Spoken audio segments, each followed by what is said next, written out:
قومی اسمبلی کے حلقہ NA 259 سے رکن قومی اسمبلی حاجی ملک شاہ گورگیج کی جانب سے گوادر میں قائم ہونے والی ڈیجیٹل لائبریری کے لیے مختلف موضوعات پر مشتمل قیمتی کتب کا تحفہ دیا گیا۔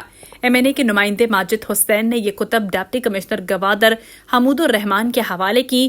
اس موقع پر معروف سماجی رہنما میر ندیم بلوچ بھی موجود تھے۔ ماجد حسین کا کہنا تھا کہ حاجی ملک شاہ گورگیج تعلیمی میدان کی ترقی کو اپنے اولین ترجیحات میں شامل رکھتے ہیں اور یہی وجہ ہے کہ وہ نہ صرف جدید لائبریریوں کے قیام میں دلچسپی لے رہے ہیں بلکہ ان کو علمی مواد سے بھی آراستہ کر رہے ہیں۔ ان کا کہنا تھا کہ ڈیجیٹل لائبریری کو ابتدائی مرحلے میں سینکڑوں کتب فراہم کی گئی ہیں جن میں علمی، ادبی، تاریخی، سائنسی اور دیگر موضوعات پر مبنی کتابیں شامل ہیں۔ انہوں نے مزید کہا کہ لائبریری کے باقاعدہ افتتاح اور مکمل طور پر فعال ہونے کے بعد دوسرے مرحلے میں مزید کتب فراہم کی جائیں گی تاکہ طلباء، محققین اور علم دوست افراد کو معیاری مطالعے کا وسیع موقع میسر آ سکے۔